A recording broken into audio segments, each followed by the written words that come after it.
Y Cristian Valdivieso, ¿cómo estás, Cristian? Hola, ¿qué tal? Buenos días. Hola, bienvenidos los dos. Vamos a hacer un debate sobre los tres, porque a Axel Keyes no le gustan los tres. Ah, mira. ¿A ti te gustan? Sí, me gustan los tres. ¿A Carolina Toá le gustan? Estaba anoche en el Movistar Arena. Es una señal. Una señal de no sabemos de qué. Porque es que todo es señal hoy día. No, con todas las teorías que andan dando vuelta, todo Jaime Mulé dice que, ¿viste que la estampilla del Cervel es verde? Es verde, sí. Jaime Mulé dice que es un presagio también. No sabemos de qué. En la vuelta anterior era roja. Tampoco sabemos qué significa eso. Así es. Pero bueno, hay debate. A Axel no le gustan los tres. Ahora la pregunta es una amplia minoría. La pregunta es qué coalición política, qué sector político va a quedar más entre la espada y la pared después de las elecciones de hoy día. Porque, mira qué juego de palabras se mandó. No, es un poeta. Porque aquí lo que importa son las metáforas y no y no los presagios. Lo que importa ahora es el análisis que pueden hacer ustedes. Para empezar, primero, el voto es voluntario. Hay gente confundida hasta el día de hoy. Pero eso, a ver, siempre hay gente confundida. O sea, bueno, eso es como parte parte de la naturaleza humana, confundirse. ¿Quién puede votar hoy día, Axel? Pueden votar los 237.000 militantes de los partidos, que son 8 partidos afectos a la primaria, que más están en la primaria.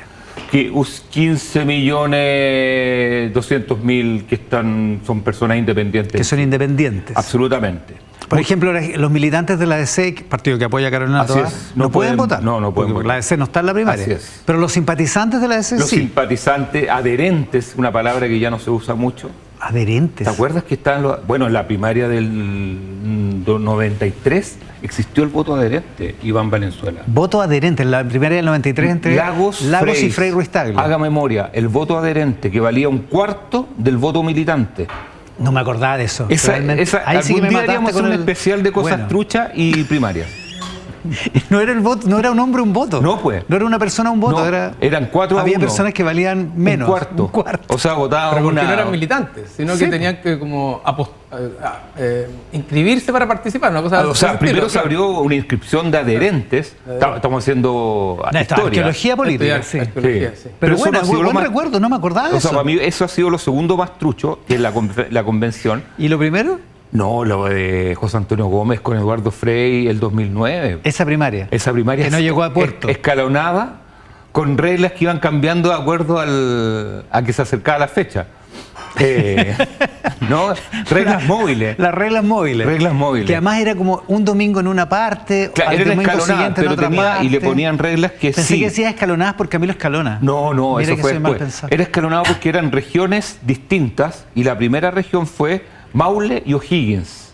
Claro. Y el que ganaba con un porcentaje que fue cambiando, porque primero era un 10, después un 15, un 20% de diferencia, se acababan las otras primarias.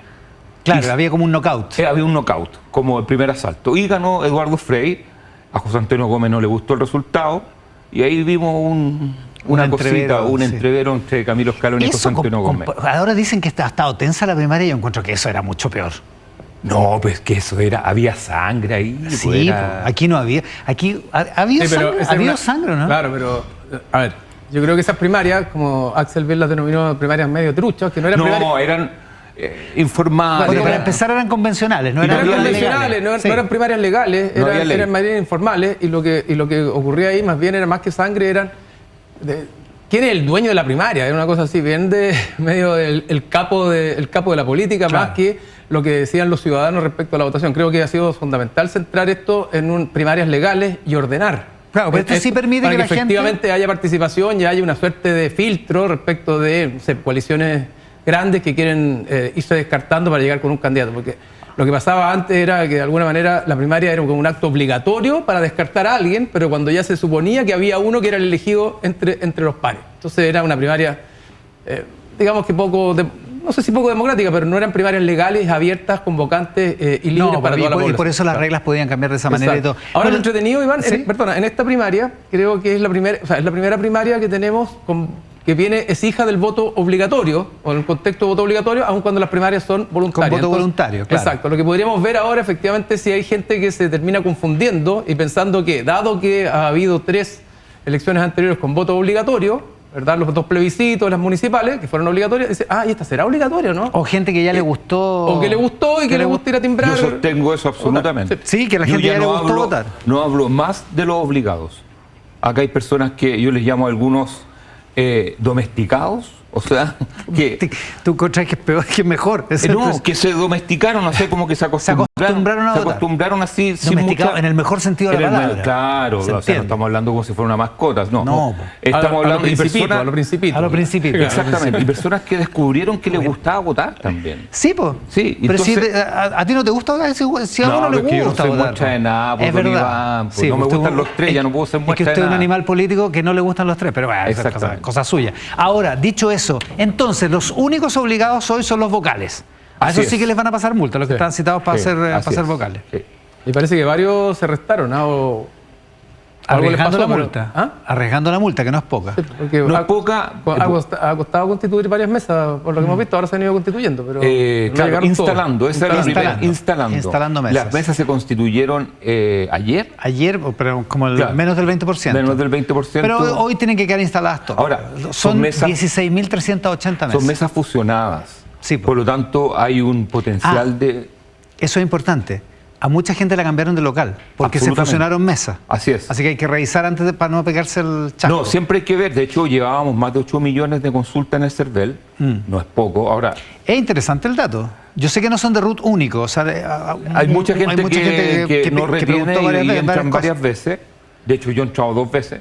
Mira, está llegando Carolina Toá, candidata del socialismo democrático. Está llegando a su lugar de votación. Beatriz Apudo está ahí en la estación Mapocho. ¿Me escuchas?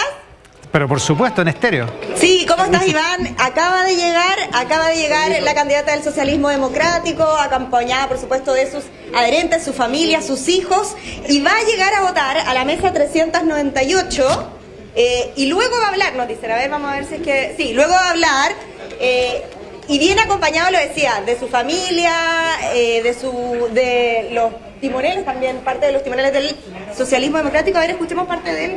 Están sus hijos con ella, me parece, ¿no? Sí, están sus hijos y por lo mismo querían algo más ordenado. Ahora, a ver, espera. Y está el bueno de Francisco Valenzuela al lado. Están acompañando. Avance, permiso. Vamos a hablar después. Hola, me siento emocionada. Hablamos después, chicos. Emocionada y muy honrada por este momento. Pocas palabras porque el punto de prensa va a ser luego. Escuchamos. Hay griterío, ¿eh? ¿Qué pasa? Aplausos, ¿cierto?, de quienes la acompañan. Después iban de una campaña, la verdad, bien dura, una campaña que a medida que fue avanzando fue cada vez más tensa, ¿cierto?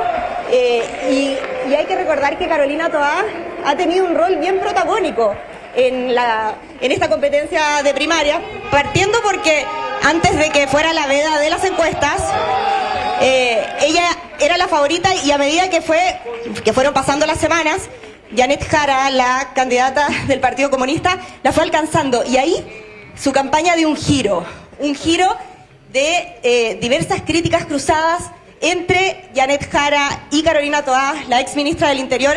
Fue criticada por su gestión en seguridad, mientras que ella criticó varias veces, ¿cierto?, a la candidata del Partido Comunista, básicamente por su postura ante situaciones como las de Cuba, Venezuela, y también, derechamente, en algún punto dijo que no era partidaria de que gobierne el Partido Comunista, ¿cierto? Esta carta, entre comillas, anticomunista que varias veces criticaron también desde el propio Lautaro Carmona, la propia Janet Jara, y ha sido, sin duda, una de las protagonistas de esta primaria, y claro, ex ministra de gobierno. Vemos ahí que está ya en la mesa 398 de Estación Mapocho.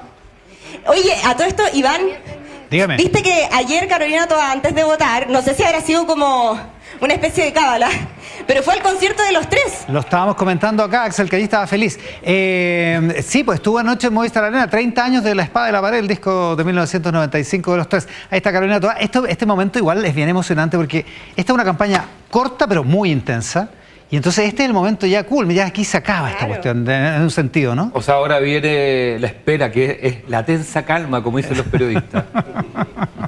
Viene la espera, que es la última parte, pero esto termina, es como termina consolidando todo lo que hay trabajado durante los últimos meses, de una manera es particularmente intensa cuando empieza la campaña, después de la inscripción de las candidaturas a la primaria.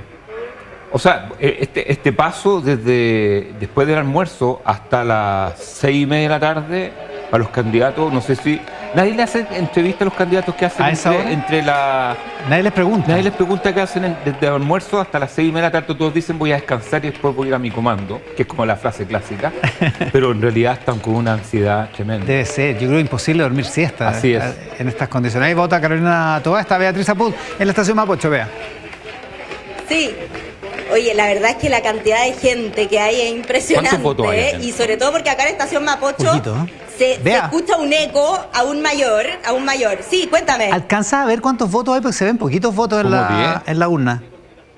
Muy poquitos votos. A ver, nos vamos a acercar a ver. Mira, Gente acompañando, por lo menos unos 5 deben gente haber. acompañando votantes. Y hay que considerar que deberían estar los 3 votos de los vocales de mesa, quizás. Yo he visto muy poca gente, la verdad. Es que ojo que no todos los vocales de mesa votan, porque hay algunos que no son de la coalición que está en la competencia. Pregunta que a Cristian Valdivieso, ¿hay mucha gente acompañando o gente votando ahí en la estación Mapocho? Periodistas también, que ayer todo eso. Harto periodista también. Mira, te voy a contar una anécdota. Hay muchos estudiantes de universidad, estudiantes de periodismo, que de hecho haciendo es como trabajo de fin de semestre. Entonces vienen exactamente el examen final, entonces están dando todo por el todo. Y hay, bueno, y por supuesto muchos adherentes también. Ahora nos vamos a instalar. Todos pasamos por esto, todos pasamos por eso. Punto de prensa.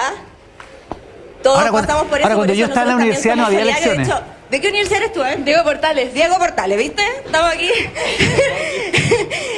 Ya, nos estamos instalando, Iván, aquí, a la espera de que venga la declaraciones de todas. Ya. Ahora sí. Recordemos que ya votaron Gonzalo Vinter, ahí mismo en la estación Mapocho, y Jaime Muley, que votó en Vallenar. ¡Claro! Va a votar ahora Carolina Toá, y después de esto, Janet Jara se supone que también va a votar. Sí, ahora esto ha sido un poquito más ordenado, hay que decirlo, porque pusieron balaustras para que no esté con tanta gente. Y hace poquito, tú bien lo decías, votó Gonzalo Vinter, ¿sí escuchan? Miren. Sí. Mira, hagamos una cosa. La verdad es impresionante. Instálate por mientras nosotros estamos acá en el estudio. Estamos con Cristian Valdivieso y con Axel Callis en este momento. Ya, es un momento clave para Carolina Toá en su carrera política, probablemente, Cristiano, ¿no? Sí, un momento muy importante, donde ella tomó la decisión de ser candidata y representar al socialismo democrático. Digamos ella ha ganado y perdido elecciones. Ella ha ganado y perdido elecciones. De todo tipo. Cualquiera sea el resultado hoy, no va a ser la primera vez para ella. Digamos. Y también, de alguna manera, apostó por representar al socialismo democrático en una apuesta que fue un poquito regañadiente de otros partidos. No nos olvidemos que estuvo a punto de inscribirse o de estar en esta primaria la candidata del Partido Socialista también, ¿se acuerdan? Paulina Bodanovich. Entonces tampoco fue una candidatura que tuviera toda la fuerza de la coalición al que iba a representar, y además fue algo tardía respecto de su salida en el Ministerio del Interior. Pero bueno, la campaña estaba interesante. Y lo otro interesante también es que de alguna manera la candidata Jara, el Partido Comunista, también fue una candidata que tuvo el apoyo de su partido, pero que se tuvo que imponer dentro de su partido. Es decir, no fue una candidata natural, digamos que también en alguna medida regañadiente y logró imponerse. Entonces, vamos a ver qué es lo que pasa hoy día. Claro, no eran lo que fueron Boric y Jadwe hace 4 años. Eran indiscutibles, sí, claro. Indiscutiblemente los candidatos de sus propias coaliciones. Y vamos a ver lo que pasó hoy día en una campaña que, más allá de que hoy día hace frío, yo tengo la impresión de que partió muy fría, pero que se ha ido entibiando. Y lo que tenemos que ver, y se ha ido entibiando porque ha habido confrontación, ha habido diferenciación y ha habido distintas maneras de mirar y entender cómo gobernar el país en los próximos 4 años entre las candidaturas. Y eso es lo que ayuda a que la gente tome posiciones y tome decisiones. Ahora, que se haya entibiado a nivel de los medios, del análisis, de la discusión política, vamos a ver si eso se capilarizó o se refleja en que se entibió a nivel de la población, y vamos a ver cómo se da la participación. Eso, es la gran incertidumbre. ¿Qué se puede esperar de participación? Es difícil predecirlo, pero en términos de lo que significa los números que vamos a ver hoy día. Yo tengo súper claro que esta elección, lejos, lo más importante es el volumen. Incluso más que el resultado. Más que el resultado. Sí, de todas maneras. Porque el volumen determina el resultado. ¿Ya? O sea, el volumen, tú puedes tener cualquier resultado, pero sin volumen no vale nada. Y ya, pero eso implica que el volumen te da una indicación, es un indicador respecto de la fortaleza electoral del bloque, o más bien un predictor del resultado. Las dos cosas, te da la del bloque y la de la persona que gane. ¿Ya? ¿Por qué? ¿En qué sentido? Porque esto, uno no puede especular cuánta gente va a participar, ni quién va a ganar. pero lo que sí puede especular es cuánto se necesita para ser competitivo en primera vuelta. ¿Ya? ¿Se entiende? ¿Se entiende? O sea, ¿Cuánto se necesita para ser competitivo? Mínimo. El pie de la casa, 1.100.000, 1.200.000. El pie de la casa. Es el pie. Ya. O sea, si una persona, no el bloque, una persona tiene hoy, uno de los 4 candidatos tiene menos de 1 millón, tiene problemas porque está votando mucha gente y el corte, lo más probable, va a estar en torno al 25, 26% y construir, triplicar la votación del pie, como yo digo, el millón para entrar en segunda vuelta va a ser muy cuesta arriba con poco voto. A ver si entendí. Si el ganador de hoy... Te lo voy a poner de esta forma. Tú necesitas construir 3 millones de votos para la primera vuelta. Para pasar a segunda vuelta. Para pasar, al menos. Ya. Porque vamos a tener un esquema no tan peruanizado como el 2021. Claro. Donde la Keiko pasó con 13 puntos. 13. Claro. Ya, pero 26 puntos, pero 25%. Del orden de 25%, 25% para aspirar a pasar a la segunda vuelta. ¿Eso cuánto es? 25% son 3.100.000, más o menos. Ya. Tú necesitas construir 3.100.000 para competir más o menos holgado en segunda vuelta. Ya. ¿Cómo construye eso? Con 1 millón mínimo hoy día, porque más que triplicar es algo que no se ha dado mucho en la historia electoral chilena. O sea, si el que gana hoy gana con menos de 1 millón de votos, la tiene difícil. La tiene muy difícil y ojo, y si participa menos, yo soy de la idea que si participa menos de 2 millones, esto es bien cuesta arriba también. Menos de 2 millones. Claro, porque el que va a ganar no va a tener 2 millones, va a tener 800. Va a tener una parte de los 2 millones. Va a tener una parte de los 2 Exacto. millones. Cristian, ¿cómo lo ves eso? A ver, yo creo que podemos ponernos dos referentes con votos de primarias, con votos, o sea, legales. Uno, la del presidente Boric, el 2021. Te interrumpo. Escuchamos a Carolina Toá en la estación Mapocho después de votar. Adelante, chiquillos. Ahí está, Bea. Sí, ahora sí, escuchamos a Carolina Toá.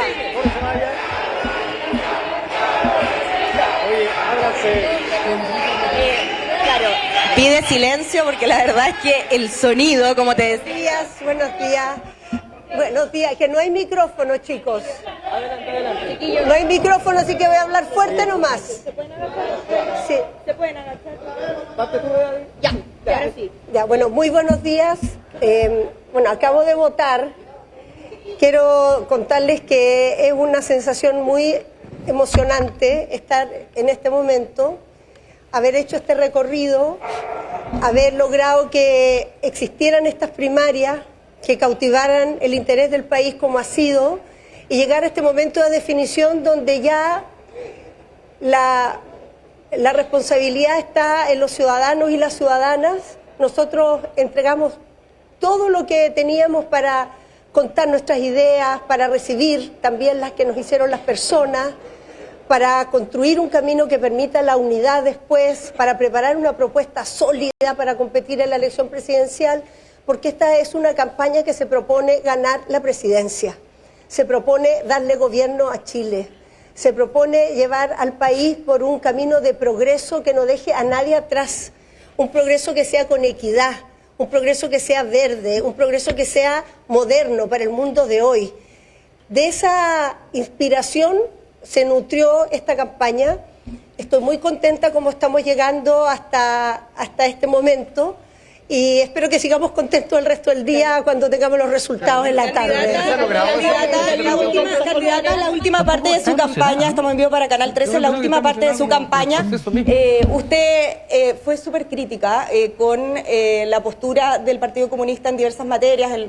Quería preguntarle si usted mantiene esas críticas y qué le ha parecido que en las últimas horas, previa a esta primaria, Janet Jara nuevamente manifiesta diferencias con Lautaro Carmona, por ejemplo, en el tema constitucional. Bueno, creo que primero decir que en una campaña se muestren las diferencias no solo es normal, es necesario. No mostrarlo sería un acto de ocultamiento, de opacidad. El progresismo y la centroizquierda es diversa. Hay en su interior distintas orientaciones. Y estamos unidos porque tenemos propósitos comunes y sobre todo tenemos al frente una alternativa con la cual todos nos sentimos muy lejanos. Pero a la hora de decidir dentro de las distintas vertientes de la centroizquierda, yo considero que es correcto que se transparenten esas diferencias a las personas y estoy satisfecha de que se haya dado ese debate. Respecto de las diferencias, ¿qué le parece? ¿Es parte, creo usted? Voy con la segunda parte de su pregunta. Nuestra propuesta y nuestro gobierno en esas materias no va a tener ningún matiz. Hemos sido claros y categóricos. No es el momento para abrir un nuevo proceso constitucional y Chile tiene una postura clara de condena a las violaciones a los derechos humanos y a las carencias de democracia que hay en distintas latitudes, incluyendo ciertamente el caso de Venezuela y el caso de Cuba. Carolina Toá, después de su votación y otra vez marcando una distancia con el Partido Comunista, que también está en la competencia de esta primaria. Estábamos en el asunto de la participación, Cristian. Sí, se le ve emocionada a Carolina Toá. Está emocionada. Como que sí, yo también. como satisfecha con el proceso de haber participado, más allá del resultado todavía. Sí. No, lo que decía es que el 2013, con primaria legal, la izquierda, cuando participó la presidenta Bachelet, ¿se acuerdan? Y ganó, votó el 16% del padrón en ese minuto. El 16% de un padrón que estaba en torno a los 13.300.000, que si uno hace la equivalencia hoy día, sería como una votación de 2,5 millones de personas con el padrón que tenemos hoy día, que son 15,5 millones. Entonces ahí tú tienes un punto interesante, porque la primaria de la presidenta Bachelet no era una primaria competitiva. Todos sabían que iba a ganar la presidencia y así toda la gente de hecho, ganó largamente, que sacó como el 70% de los votos. Sí. Exactamente. Entonces uno dice, bueno, ¿qué movilizó a esa primaria? Probablemente la esperanza, las ganas de que le fuera bien a la presidenta, pero movilizó, o sea, no fue solo el miedo. Y después la primaria del 2021 votó el 11,9% del padrón. En la primaria legal. La primaria legal del presidente Boric. Jadwe Boric. Que hoy día equivaldría más o menos al padrón como 1.800.000 votos. Entonces ahí tienes el piso y el otro puede ser como el techo de lo que, el desde y el hasta de lo que ha pasado y donde uno podría construir los parámetros del mínimo y el máximo esperable. Si hay más de 2,5 millones, va a ser muy exitosa esta primaria, y por eso que en muchos casos la derecha, que no tiene vela en este entierro, en algunos casos decía hay que ir a votar por A o por B para que no salga A, porque no salga A o B. Y otros decían, bueno, pero vas a inflar una primaria, te decían entonces. Y como dice Axel, uno de los guarismos más importantes es la participación. Hablemos de eso, de la eventual participación de la derecha en esta primaria que no es de su sector, pero tenemos que hacer un corte. Estamos con Cristian Valdivieso y con Axel Callis en esta edición de Mesa Central, una edición especial que está siendo, por supuesto, todo el tiempo atenta a lo que está pasando. De hecho, vamos a estar con la votación de Janet Jara en un momento más. Estamos con nuestros auspiciadores aquí en Mesa Central. Te pillé, el sistema de seguridad preventivo que mantiene a su empresa y su hogar protegidos contra la delincuencia. Te pillé es tecnología antidelincuencia, servicio de vigilancia tecnológica con audio disuasivo las 24 horas del día.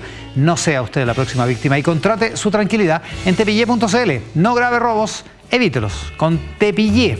Vamos a una pausa y volvemos. Hacemos Mesa Central por el 13, por T13 en vivo, en simultáneo con Tele 13 Radio y todas nuestras plataformas. Tepillé. No grave robos, evítelos. Y Marley Coffee, un café para todos. Están presentando Mesa Central.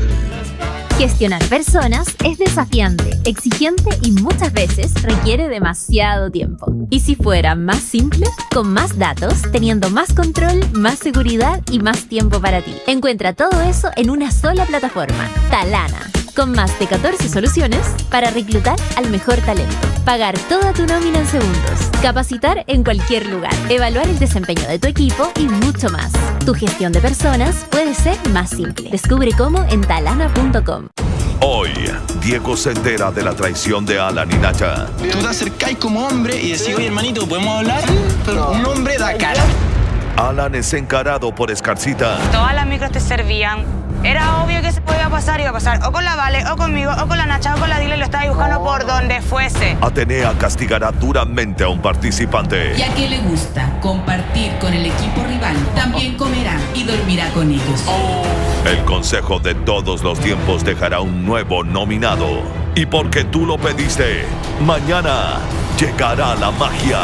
Mundos opuestos. ¿De qué lado estás? Domingo a jueves, después de Tele 13, por el 13 y 13 Go.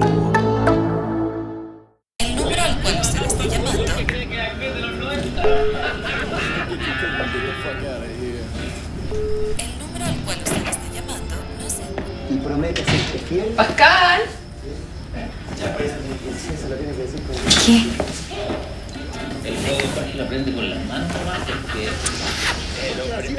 Mamá, ¿cuántas veces te he dicho que no tomo? Vaya a acostarse mejor. Ya. Buenas noches.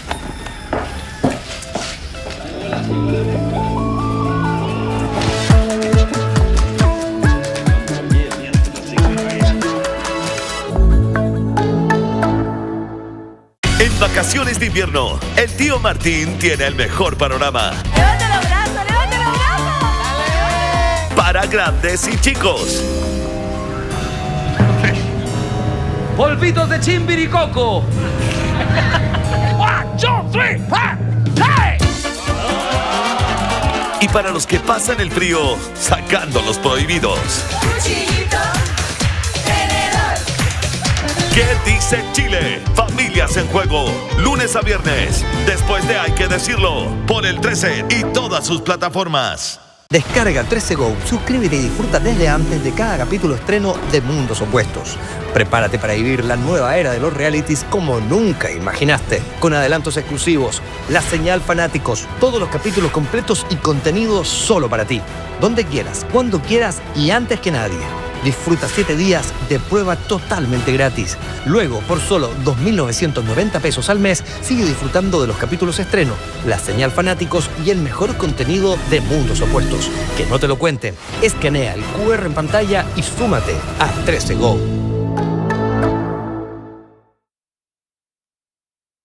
De ahora en adelante la tarde es suya y mía. La tarde es nuestra. Te esperamos cada tarde en vivo y en directo para conectar con lo que está pasando. Lamentablemente el arreglo terminó con una situación mucho peor. Lamentablemente fue así. Junto a Alfonso Concha y un completo equipo, desde donde ocurren los hechos. Están retando las editoras aquí. Vamos, Subse. Ahí la está retando. Conectando con historias reales. Un sabio dijo, le da las mejores batallas a sus mejores guerreros. Y con los temas que a ti te importan en La Tarde es Nuestra, con Alfonso Concha, lunes a viernes, después de Tele 13 Tarde, por el 13, de 13 en vivo y 13 Go.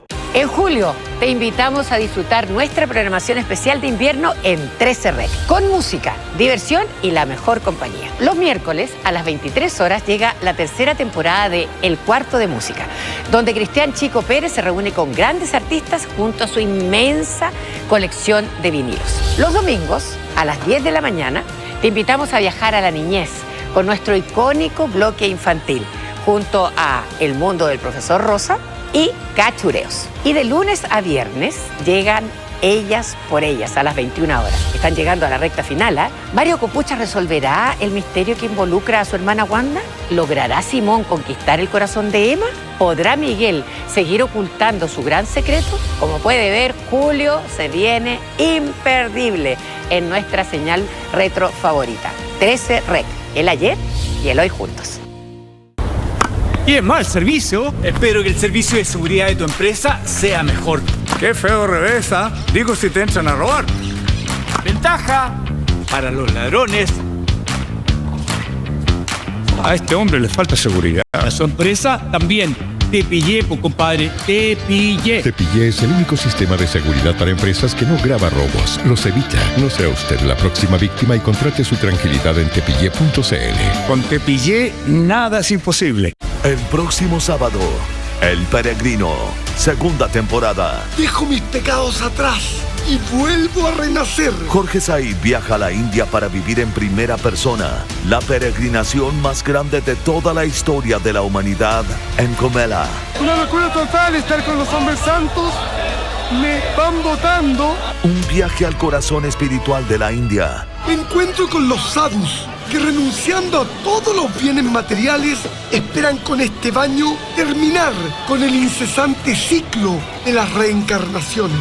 Cultura 13, El Peregrino, segunda temporada, con Jorge Said. Gran estreno, próximo sábado, después de El Clan, por el 13 y 13 Go. De 13 Digital AM, de lunes a viernes desde las 9:30 de la mañana con Cristina González. De 13 en vivo, noticias siempre. Automatiza tu SSL con seguridaamerica.com. Y Cuprum, por confianza, respaldo y trayectoria. Están presentando Mesa Central. Mesa Central con nuestros auspiciadores también. La reducción de vigencia de los certificados SSL a 47 días hará imposible su gestión manual. Global Sign los automatiza e instala en todos sus sitios web sin errores humanos. Asegura la continuidad operativa y la reputación de su empresa con una gestión eficiente, segura y sin vencimientos inesperados. Para saber más, visite seguridadamerica.com ahora. Acá en el estudio con Axel Callis y con Cristian Valdivieso. En el móvil, Diego Quesada, con Chalí y vota Janet Jara. Diego. La presidencial del Partido Comunista y de Acción Humanista, escuchamos a Janet Jara. Creo que lo que se ha logrado ahora es como recobrar la esperanza y saber que hay proyectos alternativos para ganar a la ultraderecha en noviembre es lo principal. Hay mucha gente que piensa que da lo mismo por quién votar, pero la verdad es que eso no es cierto.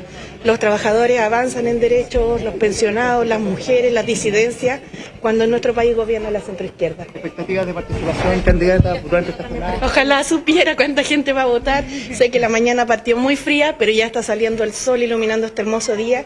Y yo le quiero decir a la ciudadanía que ahora les toca a ustedes. Nosotros ya hicimos la campaña, manifestamos nuestras diferencias para que pudieran elegir bien, pero ahora les toca a ustedes, a los que están en sus casas, para que vayan a votar. La vemos emocionada en su barrio. ¿Con quién viene? Sí, en mi barrio y además en mi colegio, entonces eso es bien bonito. No, a mí me toca votar en otro colegio que está más cerca de mi casa, o sea, de la casa de mi mamá, pero en este colegio estudié y como el CERVEL refundió mesa, es bueno que la gente también se revise antes de salir a votar.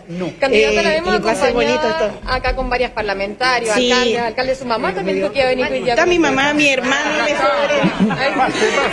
ahí viene la mamá también. Está acompañada de la familia, también de parlamentarios, de alcaldes. Está la mamá de la ex ministra Jara también. La jornada del día de hoy. Sí, además que me encontré con todos mis amigos de la infancia, que ya somos todos grandes, por cierto, y los vecinos aquí del pasaje en el que vivimos, y bonito, realmente. He sentido harto reconocimiento, yo creo que es bien simbólico para la gente de los sectores populares que hoy día podamos estar en una papeleta. Imagínense, quién se habría imaginado antes. Y aquí con harto amor y cariño a mi colegio, que todavía sigue siendo un liceo vulnerable, todavía sigue siendo un liceo donde hay niños que les cuesta mucho salir adelante, profesores que se entregan con mucho compromiso, y que si después soy elegida presidenta, por cierto, va a ser uno de los principales énfasis que voy a tener, apoyar a los colegios públicos para que las niñas y niños no tengan límites. Sepan que pueden llegar donde ellos quieran y cumplir sus sueños. Voy a ir a votar ahora, si me permite. El ingreso de Janet Jara hasta acá, hasta el Liceo Poeta Federico García Lorca, en la comuna de Conchalí, en el Cortijo, este sector donde nació incluso también Janet Jara, recibiendo el apoyo, el saludo, los abrazos de las personas que han llegado incluso hasta acá. Iván, es la imagen. Ahora se volvió un poco más caótico este ingreso. Posteriormente van a haber más preguntas, más respuestas en un punto de prensa más ordenado, dicen, de la abanderada, la precandidata en estas primarias del Partido Comunista. Quedamos atentos al llamado de Diego Quesada, la votación en el Cortijo de Janet Jara, la candidata del Partido Comunista y de Acción Humanista. Los principales dirigentes de Acción Humanista, estaba Ana María Gasmuri, estaba Tomás Hirsch, varios diputados comunistas también acompañando a Janet Jara. Cristian Valdivieso ayer firmó una columna en La Tercera que se llama Jara ya ganó. A ver, no, esto no es un pronóstico electoral el de Cristian, sino más bien en el efecto cualitativo que la campaña de Janet Jara ha tenido en la política. Sí, efectivamente. Claro, no se pueden hablar de encuestas, pero creo que en alguna medida ya ganó, porque lo que hablábamos delante, se impuso en su partido, ¿verdad? Partido que quería o que tenía más fuerza, por lo menos los nivel de el presidente, el partido, el secretario general, que a todo esto no la acompañan en la votación ahora. Tenían la expectativa de que fuera... guardados como Alf. Bueno, interesante como dato connotativo. Tenían la expectativa de que fuera Daniel Jadwe. Ella logró imponerse a pesar de las expectativas de ellos. Después la torearon durante toda la campaña desde el partido y logró ejercer un acto de liderazgo, al punto que algunos interpretaban que era una suerte de estrategia, esto de que los controladores del partido, el presidente del partido y el secretario general la torearan para que ella saliera marcando el liderazgo. Y aparentemente todo lo que dice el reporteo es que no era ninguna estrategia, era que el Partido Comunista tiene una división interna y esa división se expresa en que una de las líderes que emerge es Janet Jara y los otros se sienten de alguna manera en segundo plano. Incómodo, ¿no? Exactamente. Y tercero, creo que ganó en visibilidad, en popularidad, y creo que acá en su presentación muestra también uno de los atributos que ella tenía como potencial y que creo que hoy día quedan bastante expresados, ¿verdad?, y constatados a nivel de la opinión pública, que tiene mucha cercanía, mucha capacidad de ser empática, mucha conexión emocional con el electorado. Y eso la muestra como una candidata que, por lo menos en el plano emocional o de lo que nos digamos las campañas, hablamos de las variables blandas, es muy poderosa. Y eso, independientemente del resultado de hoy día, creo que la va a instalar como una líder en su sector, dentro del partido, y además como una líder indiscutible en el pacto oficialista, el actual oficialismo, y particularmente dentro del Partido Comunista. Y va a ayudar a que el Partido Comunista tenga una presencia en el Congreso incluso superior a la que tiene hoy día, porque tiene en ella una muy buena locomotora. Claro, exactamente, un motor que lleva adelante la campaña parlamentaria. Es raro lo que pasó con Jara, porque en la reforma de pensiones, en la negociación de la reforma de pensiones, ella era la dura. Así es. Y ahora es la de habilidades blandas, como dice Cristian. O sea, habilidades blandas y en particular la más difícil de todas las blandas, que es la credibilidad. Porque cuando ella recién habló, no está hablando de algo que le contaron, está hablando de su colegio, de sus compañeros, de su población. El Cortijo, yo conozco, no es el Edén, o sea, hay partes, partes maluendas, como se puede decir, y por lo tanto ella está ahí, como que nunca se ha ido. Y eso yo diría que más que cercanía, yo entiendo, Bachelet era cercana. Lo que para los adeptos de Jara es creíble, absolutamente. O sea, le creen todo. Además de cercana, es creíble. Y ese, para mi gusto, es el gran déficit de la política. La gente no le cree a los políticos. Claro, es como cuando acá en el debate, en este estudio, él sacó el libro que le había regalado su papá justo en el día del paro. Su papá que ya se murió. Digamos, y podría haber nombrado un libro X, podría haber dicho la Biblia, no sé, cualquier cosa. Y tiene un tono también muy... como, aparte de creíble y cercano, tiene un tono con cierta fraseo, perdón lo que voy a decir, pero medio evangélico, o sea, como algo como que envuelve a la audiencia. Y este contrapunto que habla Cristian, yo también en algún minuto dije, no puede ser esto, me huele al policía bueno y policía malo, Carmona versus Jara, pero parece que Carmona vela más por los intereses del partido. Porque yo creo la doctrina. Claro, pero yo creo que están en una posición que nunca han estado en los últimos 100 años. Nunca. Que es la posición de la posibilidad de ganar, o sea, para liderar a la izquierda. Liderar un proyecto que vaya más allá de un partido.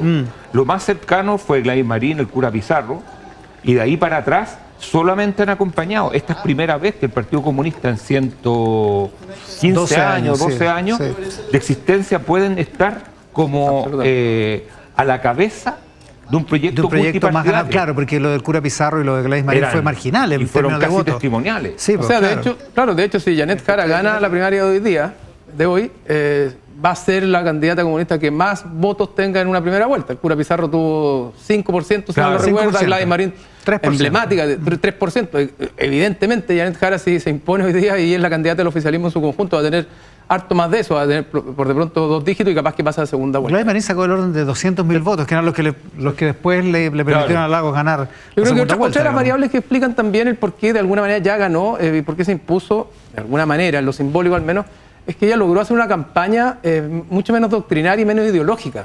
No pisó el palito que a lo mejor pisó Daniel Jadue en su minuto, o lo pisó o quiso pisarlo, que fue salirse de la lógica más ciudadana del alcalde. Ella no salió de ser ministra, de haber tenido logros en el gobierno, se adueñó de todos los logros del gobierno, pero sin ningún remilgo. Es decir, las 40 horas, ¿verdad? La reforma de pensiones, el sueldo mínimo, o sea, todo prácticamente de su propia gestión, y no cayó en una lógica confrontacional, adversarial, ¿verdad? Y más doctrinaria o ideológica como cayó Daniel Jadue. Entonces, la pregunta es, ¿hasta dónde ella, que es del Partido Comunista, militante del Partido Comunista, como ella ha dicho, desde los 13 años, hasta dónde esa militancia logra generar temor en ciertos grupos de la población para que vayan a votar por un candidato que de alguna manera amenace la posición de Janet Jara, como fue con Daniel Jadue, que mucha gente... Sí, pero ahí yo tengo un matiz, porque se ha hablado mucho esta última semana del voto estratégico. Yo no creo para nada en el voto estratégico como un elemento que mueva la aguja. Esto es que alguien de la derecha venga a votar a esta primaria. Y lo que ha sucedido y que siempre ocurre en las primarias mixtas, en las primarias donde participan 2 bloques, esto para la gente se olvida. Cuando tú vas a votar una primaria y eres independiente, como el 96% de la gente que participa en una primaria, te entregan una papeleta. donde vienen mezclados todos los nombres. Exacto. Y lo que ha sucedido es que uno dice, oye, me gusta este, y dice, pero en realidad si gana este, y ahí se puede producir algún voto estratégico. Pero que alguien de derecha hoy se levante para ir a votar, porque hay dos teorías en este mundo a partir de la doctrina Longueira: hay que votar por Jara para generar mejores condiciones para Matei, o hay que votar contra Jara para que el comunismo no llegue. Entonces, claro, y que el socialismo democrático mantenga cierto vigor. Entonces, ese voto estratégico yo creo que es prácticamente muy escaso. Muy escaso. Bueno, y además incomprobable. Porque si fuera una primaria derecha y una primaria mixta, la gente podría decir, ya voy a votar estratégicamente. O sea, vamos a ver lo que pasa, por ejemplo, en Vitacura. Me llegó un informe en la Ursulina, penan las ánimas. Sí. En este momento, a esta hora, a lo mejor hace mucho frío. Es que ahí yo creo que hace más frío que en otras partes de Santiago. Y eso que pagan más contribuciones. y hay que ver si están penando las ánimas en todos lados. Yo creo que el voto estratégico o el voto útil, o como queramos llamarlo, igual opera en alguna medida, porque es cosa, mira, para la campaña de la segunda vuelta Orrego con Karina Oliva, el distrito 11, que no tenía muchas velas que tocar en ese entierro, salió, la mayoría, digo, no estoy... A votar por Claudio Orrego. A votar por Claudio Orrego en una votación histórica de Claudio Orrego en ese distrito, que no se repitió en esta segunda vuelta de Claudio Orrego. Claramente, gente que salió a votar contra Karina Oliva. Y también en el distrito 11 le fue muy bien al presidente Boric, significativamente mejor, a pesar de que había una primaria de derecha. Ahí yo disiento completamente. Porque hice un estudio de eso y aislé todo el voto estratégico. Y la proporción de votos que sacó Boric con respecto a Jadwe baja 5 puntos. Es decir, si tú hubieras sacado Providencia, Vitacura, Las Condes, Los Arnechea y todas las comunas, incluso... Si sacáis eso... aislé los colegios de Viña, que son como un poquito más... Igual Boric le disminuía la diferencia con Jadwe, que fue significativa, disminuía 4 o 5 puntos. Claro, porque Boric sacó 60 y tantos por ciento, ¿no? Claro. 65%, algo así. Puede ser más o menos, pero no movió la aguja. Claro, puede ser más o menos, pero de que hay un voto, y además esa primaria tenía una primaria de derecha que además era muy competitiva, entonces la gente es una papeleta la que tiene, ¿no? En esa primaria no había primaria del socialismo democrático, o sea, había gente que era de la ADC, del socialismo, del PPD, que estaba libre, que podía votar en cualquiera de las dos primarias y probablemente pudo votar por Boric. En esa primaria entró Lavín como favorito. En la de la derecha. Claro, en la derecha. Jadwe y Lavín eran los favoritos. Eran los favoritos y salieron como los derrotados. Sí. Ahora, hay que decir que Jadwe es la campaña y los debates lo hundieron, o sea... ¿Cómo olvidarlo? Oye, a propósito de Janet Jara, hay algunos en la derecha que se quejan, dicen que Janet Jara lo que hace es impostar, ocultar, meter su carácter, su condición de militante comunista como una versión B de Janet Jara, así como Mr. Jake y Mr. Hyde. Claro, como Evelyn y Matei, o Janet y Jara. De hecho, ¿quién era? Había una columna ayer que era como la diferencia entre Janet y Jara, que Jara es la militante comunista. La que citaste. ¿Esa es la tuya? Es la tuya, ¿viste? La de Cristian Valdés. ¿Y existe esa...? Pero es posible, o sea, ¿existe la impostación? Y si hay una impostación, ¿cuánto dura? Porque de ahora en adelante, si es que Janet Jara gana, Kass, Matei y todos los otros candidatos van a tener que sacarla al pizarrón, digamos. O sea, yo no la conozco, o sea, como la he visto un par de veces en mi vida, pero no tengo como... o sea, a ver, en una campaña todo asoma, todo. Entonces, si tiene esta dualidad Janet Jara, así como va a aparecer en algún va a terminar apareciendo. Claro, porque lo primero que pasa en las campañas que son tensionadas es que los equipos empiezan a rotar y se instala, nadie puede trabajar con esa persona. Y eso es como algo en el mundo de la política que se expande muy rápidamente. Y hay candidatos que son complicados y van cambiando de equipo y todo eso. Ahora, así que, claro, y ella dio una clave, ha hablado reiteradamente de la ultraderecha. Entonces, inevitablemente ella está buscando polarizar una eventual primera vuelta y polarizarla con lo que ella define la ultraderecha, y eso inevitablemente la va a poner a ella en el polo de la ultraizquierda. Y ese es un escenario que hasta ahora no se ha visto con claridad, porque a pesar de las tensiones que hay en el oficialismo, igual, se cubre un cierto ánimo. Habla Janet Jara ahí en Conchalí, escuchamos. Si participa, ya está saliendo este sol hermoso que ilumina, en este caso, nuestra capital, pero en el resto del país también es muy importante votar. Todas las regiones de nuestro país tienen que participar. El proceso de descentralización es muy relevante, y que ustedes decidan desde sus regiones y localidades quién va a ser la candidata o el candidato que va a encabezar al oficialismo en la primera vuelta presidencial va a ser muy relevante. Yo en lo personal además me siento muy emocionada. Hoy día me tocó volver a mi liceo. Como se refundieron locales de votación producto de que esta es una elección primaria, me tocó volver acá al Liceo A33 de Conchalí y se juntan las emociones de cuando era uno más joven y ahora ya con más experiencia desde otro lugar. Contenta por el apoyo de mis vecinas y vecinos, los voceros de la campaña, todos los que han estado trabajando este tiempo. Y quiero decirles que me declaro una persona que está muy contenta del trabajo que hemos hecho, independiente del resultado que tengamos, que por cierto, cada uno de nosotros está en esto porque aspira a poder ganar la elección, pero independiente del resultado, creo que hemos hecho una bella campaña que ha devuelto en buena medida la esperanza a nuestro país para poder ganar la elección en noviembre. A nosotros nos interesa ganar esa elección no por los cargos. Yo creo ser bien clara en esto. Si a mí me interesara un cargo, yo me habría quedado de ministra en lo que quedaba de gobierno. A mí lo que me interesa es un proyecto país y creo que nuestro país necesita seguir avanzando en seguridad pública, en los barrios. Es un tema muy terrible, muy importante que los niños puedan salir. Mejorar la salud pública es sumamente relevante. Acá en la zona norte de la región metropolitana hay solo un hospital, en Antofagasta hay un hospital concesionado con dificultades. Podemos ver en todo nuestro país cómo la salud pública se está convirtiendo en una olla a presión. Y por cierto, fomentar crecimiento económico, pero un crecimiento que sea, junto con llegar a las familias o a los sectores empresariales, le llegue a la familia de todos los chilenos y chilenas. Eso es lo que nos caracteriza. Queremos que el crecimiento llegue a todos. Hoy día es clave, pero el día lunes también va a ser relevante porque finalmente va a haber una figura que va a representar al sector oficialista. Y no hay que negar que han estado con varias fricciones políticas y sobre todo ustedes el llamado que han hecho al socialismo democrático de respetar la palabra de honor. ¿Qué se le habla a este sector? Sobre todo que la misma candidata Carolina Toá ha dicho que el Partido Comunista no podría gobernar. Yo creo que tienen que tener tranquilidad. Nosotros ya formamos parte de una coalición de gobierno donde están distintos partidos y quien gane la primaria, en mi caso en particular, yo tengo esa convicción, va a ser la candidata de una coalición amplia, no de un solo partido.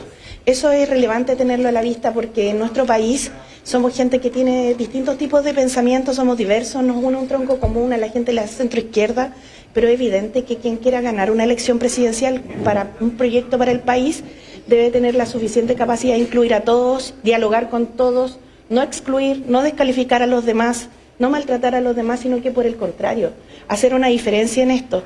En la política muchas veces la gente se siente súper desafectada de lo que está pasando, porque no entiende cómo en su diario vivir tiene ciertos problemas que nadie está hablando de ellos, sino que los políticos nos estamos hablando entre nosotros, sacándonos trapitos al sol.